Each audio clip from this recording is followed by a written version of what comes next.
kuhusu kuhoji, hivi tuliandika barua TFF lini? Naweza kunikumbusha? Sio kama tumeandika barua ya Damaro. Yaani nafikiri baada ya usajili kufungwa tu haikuchukua muda. Januari. Ndio tukaona mbona wenzetu wana wachezaji 13?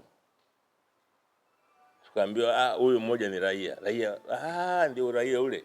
Unajua issue ilikwenda tarehe 23 Januari. Ndio tuliandika barua. Sasa ndio tuliandika barua TFF. Kwa hiyo sio kama tumeanza leo. Tuliandika 23 Januari. Kupinga. Yes. 2025 tarehe 23 25. Kwa hiyo 25. Yes. Kwa nini TFF? Yes, ya uraia. Ya uraia. Ya kuombea wachezaji wengine. Kuombea wachezaji wengine. Kuombea wachezaji wengine ndio sisi in fact tuliandikia kutafuta utaratibu. Kwa sababu tukisoma zile nani za uhamiaji, unajua kupata uhamiaji kwanza natakiwa aombe mchezaji mwenyewe kama ni mwenyewe.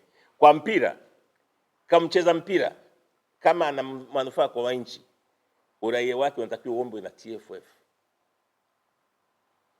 Kibu uraia wake uliomba na TFF. Kwa sababu inamwambia acheze timu gani? Ya taifa. Na Kibu ni stateless. Mkimbizi ukienda kwenye kanuni za FIFA, Kibu wanaitwa stateless. Hakuwa na uraia wowote yule. Amekuja kama mtoto hapa mkimbizi, yuko kwenye kambi ya wakimbizi, ndio akatoka huko akaanza kucheza mpira, akawa Mtanzania kumbe sio Mtanzania. Kwa hiyo alikuwa ni stateless. Hajawahi kucheza mpira popote. Sasa zile kuna kanuni zake za FIFA na ndio maana hata uraia wake uliombwa na TFF. Sio Simba ilimwombea uraia. Kwa hiyo naomba kwanza niliweke samaki na watu wana confuse ya Kibu na hii ya Damaro. Haviko sawa kabisa. Damaro alikuwa mgine. Kaja Tanzania hapa mgine. Na mpaka sasa ukienda kwenye TMS ni mgine. Umenielewa hapo dada? Haya, uwanja mpya ni kweli nimejulishwa na trustees kwamba mwekezaji ameomba kujenga sio uwanja training facility ya Bunju.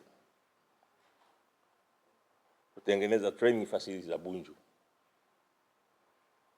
Kwa sababu katika maelekezo yaliyotolewa mwanasheria mkuu wa serikali ni kwamba Bunju iwe developed pamoja kati ya klabu na mwekezaji. Hayo ndio yalikuwa maelekezo yaliyotoka kwa mwanasheria mkuu wa serikali kuhusu Bunju. Ila Msimbazi inabaki ni mali ya klabu.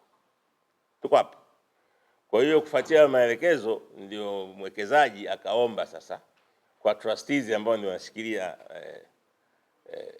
mali za wanachama kwamba mimi nataka kuwekeza pale Bunju. Sasa trustees mmoja akanipigia, bwana hili nafikiri litakuja kwenu kwenye bodi muanze kulichakata. Kwa hiyo likija likifika tutalichakata tuone tunafanyaje. Sawa.